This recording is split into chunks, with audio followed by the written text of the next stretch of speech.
Penyelenggaranya. Kalau penyelenggaraan haji itu tetap berjalan. Tetap berjalan.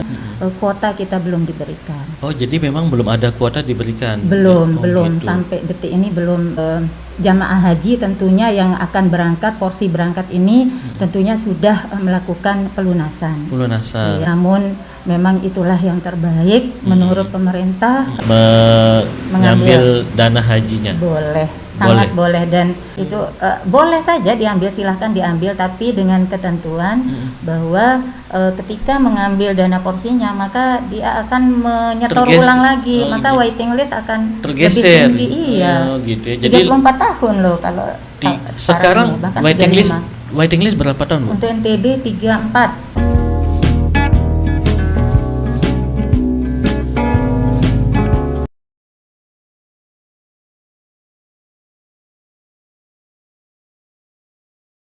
Assalamualaikum warahmatullahi wabarakatuh. Halo YouTube, selamat datang di channel Wira Podcast, ngobrol santai tanpa beban. Dan kami informasikan kepada Anda bahwa kegiatan ini sudah melakukan sesuai dengan protokol kesehatan, di mana kita menggunakan masker, cuci tangan dan lain sebagainya. Saya melepas masker karena jarak kita cukup lumayan jauh, walaupun tidak terlalu jauh. Kita ada jarak dan tentunya kita berharap semoga pandemi COVID-19 ini bisa segera berakhir. Nah, yang akan kita bicarakan hari ini pun masih tidak jauh dari pandemi COVID-19. Terkait dengan penyelenggaraan haji di tahun 2021 ini. Oleh karena itu, kita sudah bersama dengan Ibu Hajah Eka. Beliau adalah Kabid Penyelenggaraan Haji dan Umrah Kanwil Kemenag Provinsi Nusa Tenggara Barat. Assalamualaikum. Waalaikumsalam, Mas Wira. Iya, sehat Bu ya? Alhamdulillah. Iya, dan terima kasih Bu Eka hadir di podcast hari ini. Mas. Ya, karena yang kita akan bicarakan masih terkait dengan yang sudah kita sebutkan di awal tadi, terkait dengan penyelenggaraan haji di tahun 2021 ini. Karena memang di tengah masyarakat itu banyak membias informasi, ada yang hoax bahkan dan lain sebagainya. Nah, Ibu Eka, sebenarnya apa yang terjadi? Apakah memang sudah diputuskan oleh Kementerian Agama Republik Indonesia bahwa penyelenggaraan haji di tahun 2021 ini dibatalkan? Ya, baik Mas, terima kasih ya atas kesempatannya.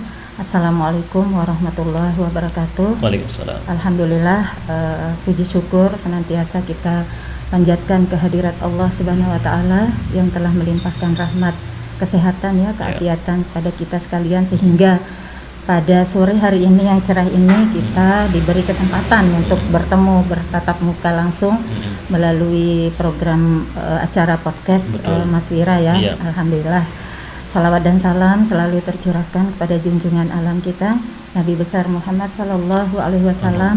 Kita sebagai umatnya insya Allah mudah-mudahan mendapatkan syafaatnya di yaumil akhir. Mas Wira, perlu kami tegaskan, memang betul tanggal 3 Juni kemarin Bapak Menteri Agama dengan beberapa ormas, kemudian dari BPKH, kemudian Komisi 8 DPR RI menyampaikan suatu keputusan yang cukup panjang juga ya. Kita menunggunya karena memang beberapa hal atau beberapa proses mitigasi yang pemerintah lakukan selama ini, sehingga pada tanggal 23 Syawal bertepatan dengan 3 Juni 2021 beliau memutuskan dengan KMA 660 tahun 2021 Masih ini, dan keputusannya bahwa penyelenggaraan ibadah haji ini dibatalkan. Ya, pemberangkatan, bukan penyelenggaraannya. Kalau penyelenggaraan haji itu tetap berjalan. Iya, tetap berjalan di Arab Saudi sana. Namun memang sampai detik pengumuman itu dilaksanakan, kuota kita belum diberikan. Oh, jadi memang belum ada kuota diberikan? Belum gitu. Sampai detik ini belum. Biasanya bulan-bulan seperti ini sudah kita melakukan pelunasan dan lain sebagainya. Namun tidak perlu risau ya masyarakat Nusa Tenggara Barat khususnya, dan khususnya lagi wabil khusus jamaah haji yang akan berangkat di tahun 2021 tadinya, namun karena ada pembatalan, kemudian jamaah haji tentunya yang akan berangkat, porsi berangkat ini tentunya sudah melakukan pelunasan. Iya. Oke. Dan apakah ini nanti bisa berubah tidak Bu? Misalnya dari Arab Saudi ternyata memberikan kuota misalnya, dan akhirnya ada yang diberangkatkan, atau bisa jadi berubah tidak? Nah, kalau memang keputusan kita melihat dari tahun 2020, tahun 2020 lalu itu lebih awal. Lebih awal. Lebih awal diumumkan. Namun tahun ini kira-kira 23 hari perbedaan dengan tahun lalu. Maka dari itu keputusan itu memang sangat-sangat sedih ya, bagi kita semua pasti sedih. Berat, apalagi jamaah kita yang sebagai praktisi haji pun sangat sedih, sangat miris. Namun memang itulah yang terbaik menurut pemerintah. Kemudian dari sisi agamanya juga daripada lebih banyak mudaratnya daripada manfaatnya. Maka dari itu kami juga memberikan apresiasi ya keputusan pemerintah ini, karena ketika kita melihat waktu yang sangat sempit, maka jadi hampir tidak ada gitu ya. Hampir tidak ada. Dan saya yakin ini alasan yang paling utama adalah karena COVID juga masih merajalela di semua negara, bukan negara Indonesia saja. Bahkan Arab Saudi juga masih. Bahkan negara kita juga memang termasuk negara yang masih tinggi sebenarnya, Bu ya. Iya, betul. Jadi masih tinggi COVID-nya, sehingga pemerintah sangat sudah memberikan atau menunggu sedemikian lama gitu ya untuk penentuan kuota ini. Jadi ketika kuota sudah ada, maka itu baru baru pemerintah bisa membuat persiapan-persiapan yang lebih intens, yang lebih spesifik, yang lebih teknis gitu. Seperti misalkan anggaran juga setelah ada kuota baru bisa Panja melakukan pembahasan tentang anggaran haji. Jadi, walaupun memang selama ini sambil menunggu keputusan kuota dari Arab Saudi, tentunya pemerintah sudah melakukan skenario yang sedemikian rupa juga, bahkan mulai dari 50%, 40%, 30%, dan 10%, bahkan sampai dengan 5%. Akan kita berangkatkan ketika Arab Saudi membuka kunci untuk kuota ini.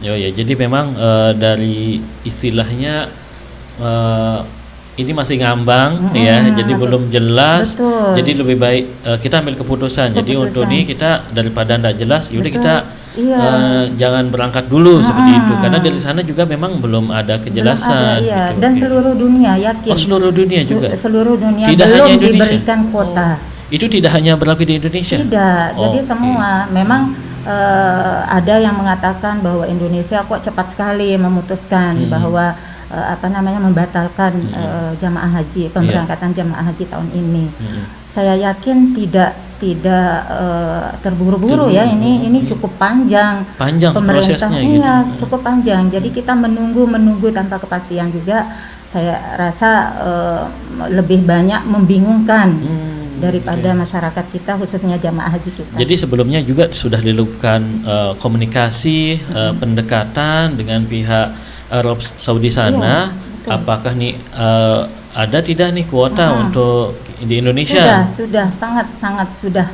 Jadi bahkan dari bulan Desember ya, menurut informasi dari pemerintah kita Indonesia, dari bulan Desember 2020 sudah melakukan pendekatan.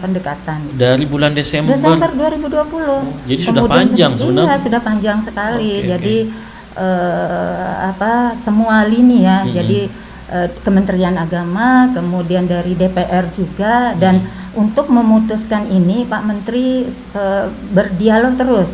Jadi rapat. tidak hanya ini keputusan ini tidak hanya diambil oleh Tidak, Kementerian Agama tidak, saja. ya. Jadi melibatkan banyak semua, semua termasuk pihak. termasuk Komisi 8 DPR RI dan yang kita tahu bersama bahwa beliau Ketua Komisi 8 kita Pak Yandri Susanto juga hadir pada saat konferensi pers ketika Pak Menteri Agama memutuskan atau mengumumkan KMA ini.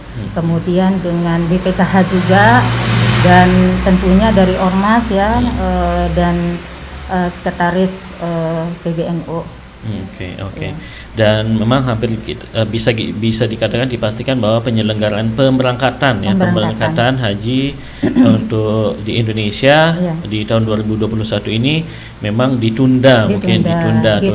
Jadi bukan dihentikan atau apa. Jangan sampai ada masyarakat beropini bahwa kenapa haji ini kok ditunda? Kenapa sepihak? Tidak sama sekali, tidak sepihak. Jadi kita lihat bersama seluruh Indonesia bahkan dunia mungkin menyaksikan saat tanggal 3 Juni lalu bahwa sudah beberapa mitigasi atau skenario yang dilakukan oleh pemerintah kita. Dan dengan Dubes juga sudah dilakukan. Kemudian ada perwakilan kita juga di Arab Saudi juga sudah melakukan pendekatan di sana. Memang belum sampai saat ini pun belum. Iya. Kalau ada nggak informasi Bu, sebenarnya kondisi di Mekah sana atau di Arab Saudi sana itu seperti apa?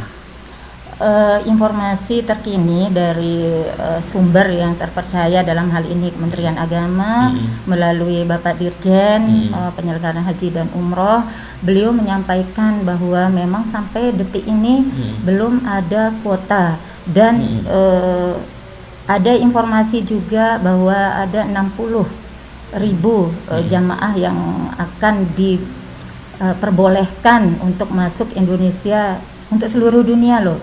45 untuk luar Arab Saudi dan 25% untuk dalam Arab Saudi, termasuk yang ekspatriat di Arab Saudi. Contohnya yang mukimin misalnya itu boleh. Gitu ya. Jadi sebenarnya penyelenggaraan haji tetap ada.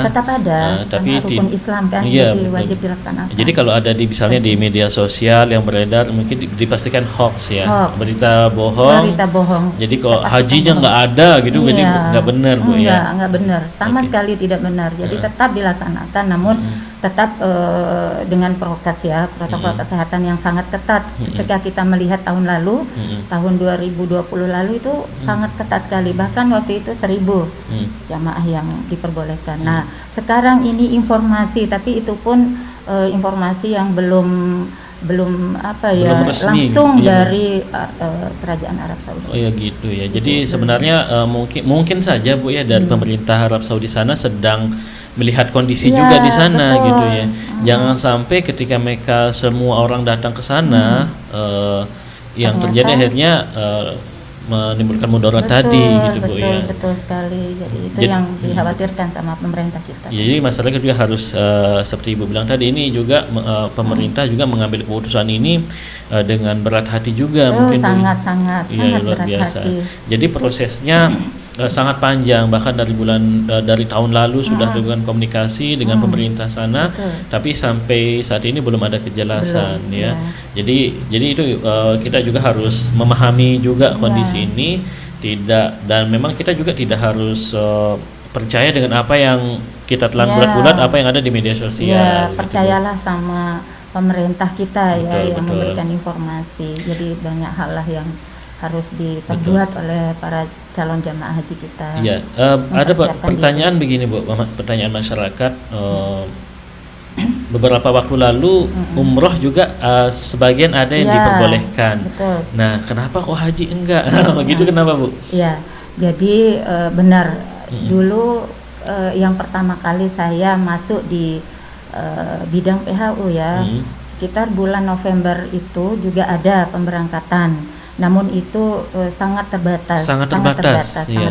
Jadi kemudian penyelenggaraannya juga di sana dibatasi. Dibatasi gitu ya. Jadi harus karantina dulu. Di sana karantina. Di sana karantina dulu. Jadi nggak di langsung. sini juga karantina. Oh, jadi kita di sini karantina dulu, Ya. harus melalui tahapan-tahapan dulu, iya, tes dan lain swabnya sebagainya. juga, iya, betul. Di Indonesia di karantina, sampai di sana di Arab Saudi juga di karantina lagi. Iya, jadi lebih banyak kita duduk berdiam bertafakur di hotel jadinya. Di hotel Iya, gitu. jadi dibatasi iya. juga.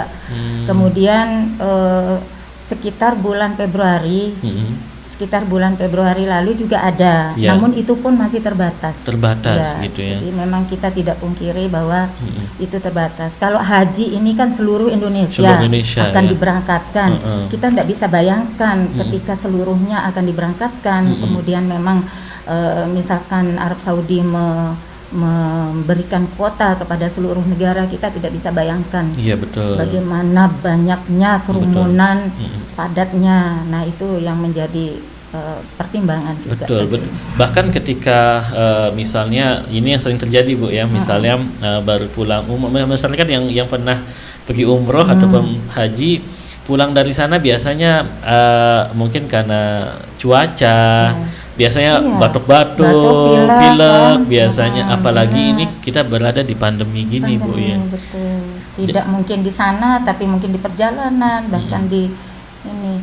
Jadi ya ini adalah keputusan yang bijak lah kalau menurut kami ya. Betul ya. Dan masyarakat juga kita juga mensikapi ini dengan bijak juga. Dengan Bu, ya? bijak, dengan lapang dada, dengan sabar tentunya, diperbanyak berdoalah saat ini untuk bisa diberikan kesempatan kesehatan untuk bisa berhaji tahun depan. Dan diprioritaskan Mas. Oh prioritas, maksudnya diprioritaskan?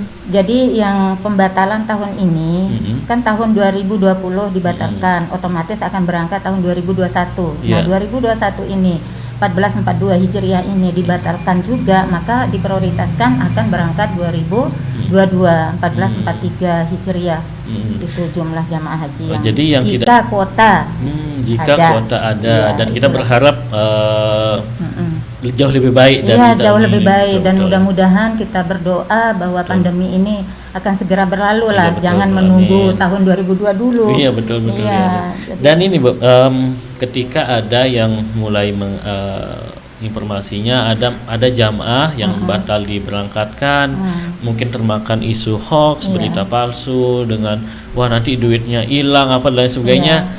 Apa memang dibenarkan boleh misalnya jamaah itu mengambil dana hajinya? Boleh, sangat boleh. Dan KMA 660 ini juga membolehkan.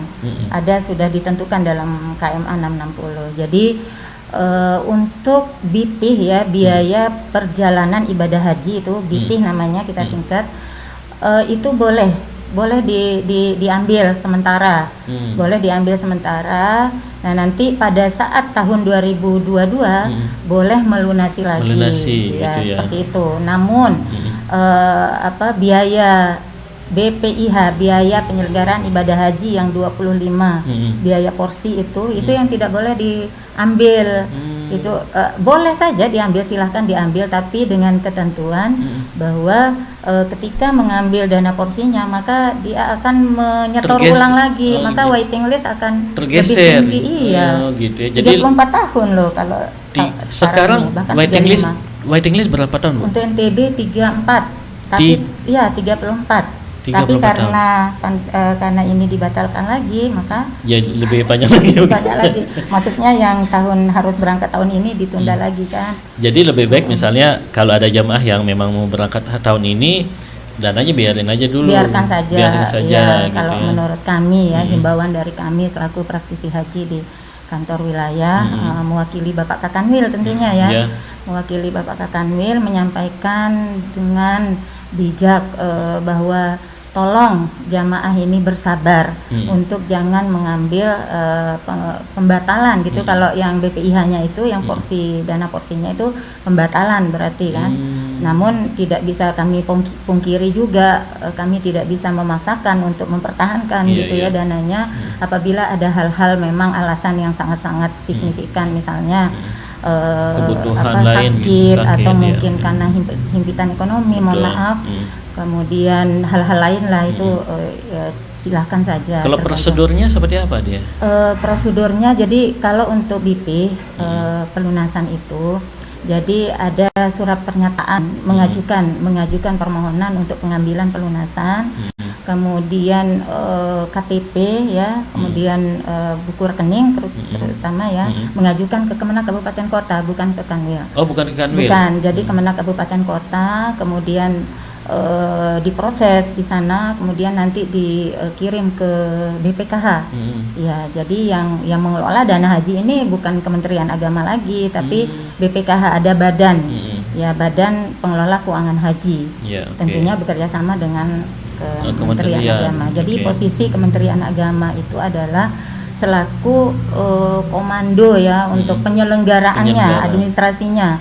Jadi memanajerialkan administrasi haji gitu, penyelenggaraan ibadah haji, namun pengelolaan keuangannya ada di otoritas BPKH. Oh, jadi ada anggapan duitnya ada di Kementerian Agama. Enggak, itu nggak benar. Sudah nggak benar.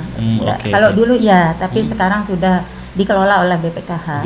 Jadi poin-poin untuk prosedur atau SOP daripada pengambilan dana pelunasan itu ada di KMA 660, dan sudah kami lakukan sosialisasi dengan pertama secara struktural gitu. Kami sudah langsung hari Jumat itu membuat surat ke Kemenak Kabupaten Kota untuk menyampaikan KMA 660. Jadi semua prosedur tentang pengembalian paspor juga ditentukan di sana, pengambilan BP juga ditentukan di sana, dan tentunya juga untuk jamaah haji yang khusus juga ditentukan di sana. Jadi ada prosedurnya, dan sudah kami lakukan juga lewat media sosial, karena kami juga punya akses di bidang penyelenggaraan haji dan umrah itu melalui Info Haji NTB ada, kemudian Instagramnya juga. Instagramnya ada juga. Facebook ada. Facebooknya apa, Bu?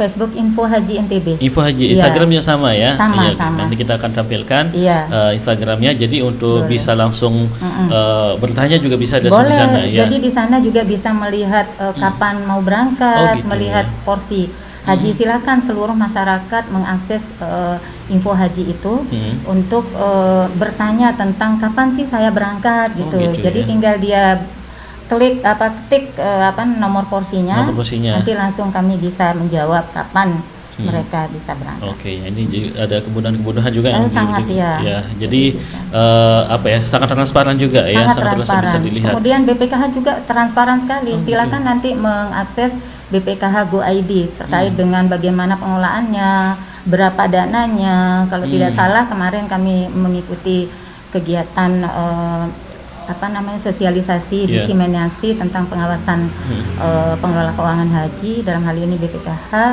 itu sekitar 144,78 T dana haji yang ada dikelola oleh BPKH. Namun kami melihat posketnya Pak Ketua anggota Dewan Pengawas waktu itu, beliau menyampaikan 155 T malah.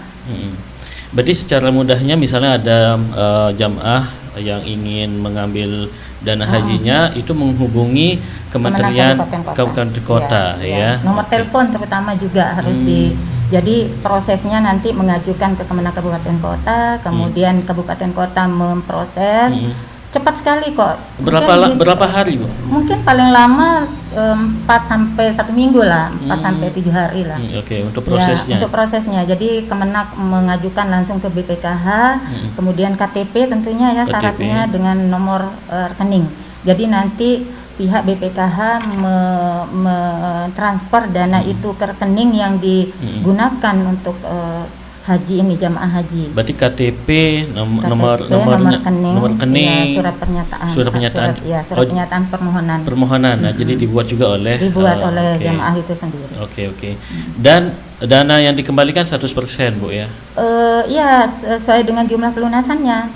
Misalnya berapa jumlah yang diambil gitu ya? Misalnya sekarang anggap saja misalkan 37 juta ya untuk NTB biaya ongkos hajinya, kemudian kemarin sudah nyetor di porsi itu 25. Nah, 37 dikurangi 25, nah itu yang diterima Begitu senilai pelunasan. Tapi sekali lagi alangkah lebih baiknya dibiarkan saja dulu Dibiarkan, kalau tidak kalau ada menurut kami dibiarkan saja kalau tidak, dan aman, sangat aman. Karena bisa dilihat juga tadi secara Iya, transparan nilai juga. manfaatnya juga ada, Mas. Oh gitu. Jadi nilai manfaat ketika nanti berangkat di 2022 kan ada 1 tahun itu Iya. durasinya mereka menunggu ya. Iya. Jadi itu ada nilai manfaat di dalam rekeningnya nanti Maksudnya dari seperti BPKH. Jadi ada nilai manfaat. Misalkan kita menyimpan dana kita di bank, ya sama aja. Dia ada nilai manfaatnya. Jadi nanti misalnya kan karena pelunasan ini disesuaikan dengan nilai US ya, nilai dolar. Siapa tahu nanti nilai dolarnya tinggi, maka ada mungkin penambahan berapa ratus ribu atau apalah. Nanti ada penambahan, bisa digunakan melalui ada tambahan seperti itu ya. Ada Jadi nilai manfaat itu tadi. Okay. Dan nilai manfaat itu sudah ada tertuang di BPKH dan ada aplikasi yang dibuat oleh BPKH untuk masyarakat tahu berapa sih anggaran nilai manfaat yang apa ada nama di aplikasinya, bidangnya. Bu? Nah, itu yang kami belum ini nanti bisa dilihat di BPKH Go ID. Oh, BPKH Go ID ya. Oke. Ya. Jadi kalau mau cek bisa langsung bisa ke sana sangat ya. bisa. Jaga sangat transparan. Sangat BPKH transparan sangat ya. transparan. Jadi sekali lagi kita tidak perlu khawatir. khawatir. Gundah gulana atau apa. Ada yang bilang, Bu, ini duitnya nanti hilang, dipakai untuk ini. Infrastruktur, apalagi katanya dipinjam. Itu benar apa enggak sih, Bu? Tidak, sama sekali tidak benar. Kemudian ada info juga bahwa pemerintah, Kementerian Agama mempunyai utang gitu di Arab Saudi karena belum melunasi pemondokan dan lain sebagainya. Itu sangat-sangat tidak benar. Itu benar ya. Ya, Jadi sekali lagi kita harus bijaksana juga dalam melihat informasi yang ada di media sosial. Terus cek dengan baik gitu, Bu ya. Baik, sharing dulu baru di-share gitu. Iya, betul. Jadi harus kita lihat dulu, Bu ya. Kita filter juga benar apa enggak. Jadi kalau kita share lagi ke orang, siapa tahu berita bohong seperti itu ya. Dan itu yang sering terjadi di masyarakat kita, betul. Bu. Karena berita bohong itu yang lebih menarik mungkin ya, langsung masuk gitu loh. Betul, Bu ya. Itu mungkin. Jadi tapi harus kita pilah-pilah dulu. Oke, terakhir mungkin Ibu Jaheka apa ingin Ibu sampaikan kepada masyarakat terkait dengan pembatalan ini? Mungkin juga ada mungkin yang termakan isu hoax di masyarakat. Silakan mungkin, Bu. Ya, baik. Yang kami hormati tentunya seluruh jamaah haji NTB ya, yang memang sekarang ini sedang bersedih. Siapa sih yang tidak mau menyelenggarakan haji, melaksanakan haji, melihat Ka'bah, yang notabene memang itu merupakan rukun Islam kita. Jadi kami berharap dari Kementerian Agama Provinsi Nusa Tenggara Barat berharap Bapak Ibu seluruh jamaah haji porsi berangkat tahun ini untuk terus bersabar, menata hati, bersabar, bahwa ini pasti Allah berikan kondisi seperti ini pasti ada hikmahnya yang baik. Betul. Itu saja yang kita harus percaya, bahwa kondisi ini bukan semata-mata karena pandemi juga, tapi banyak hal yang bisa kita gali, kaji bersama. Jadi kami hanya berharap tolong Bapak Ibu, para alim ulama, kemudian para tokoh agama yang ada di Nusa Tenggara Barat ini, di 10 kabupaten kota, tolong bantu kami juga untuk memberikan pemahaman, memberikan edukasi kepada masyarakat kita, sehingga mereka tidak terkontaminasi gitu ya, percaya dengan berita-berita hoax tadi. Jadi kita percaya apa yang diputuskan oleh pemerintah, kita percaya bahwa semua ini ada hikmahnya. Ini adalah jalan yang terbaik menurut Allah. Itu yang saya pribadi pahami gitu ya. Yang saya percaya bahwa ini adalah kondisi yang memang menyedihkan. Betul, ya. Tapi harus kita berlapang dada dan bersabar. Itu saja ya. Ya betul, dan memang kita tidak bisa hindari kondisi ini, Bu. Tidak Ya. bisa kita Ya hindari. betul. Dan sekali Ini lagi ketika ada banyak beredar berita-berita yang kita tidak tahu kebenarannya dan sumbernya tidak jelas, maka jangan kita percaya dengan begitu saja ya. Jangan percaya secepat itu. Betul sekali. Harus ya. di-share, disaring dulu, baru di-share. Betul sekali lagi ya. Dan terima kasih Ibu Baik. Hajah Eka sudah hadir di podcast hari ini. Alhamdulillah, Dan makasih juga ini sama-sama. kita sangat tercerahkan, Bu, karena banyak sekali berita-berita yang simpang siur dengan segala macam. Akhirnya dengan kehadiran Ibu Hajah Eka di podcast hari ini bisa mengkelirkan semuanya, jadi kita bisa jelas bahwa ternyata memang dibatalkan pemberangkatannya, bukan penyelenggaraan bukan pembatalan hajinya, penyelenggaraan haji. pemberangkatan karena alasan-alasan sudah disebutkan tadi, dan juga uangnya masih aman, sangat aman. Ya, jadi bisa di cross check dengan sangat transparan juga ya. Sekali lagi Bu Ibu Hajah Eka, terima kasih atas waktunya, sama-sama, ya Mas luar Ira. biasa ya. Terima kasih banyak juga udah mengundang kami di sini. Iya, dan terima kasih Anda sudah bersama kami di Wira Podcast hari ini. Ngobrol santai tanpa beban. Saya Wira Atmaja. Wassalamualaikum warahmatullahi wabarakatuh dan sampai jumpa.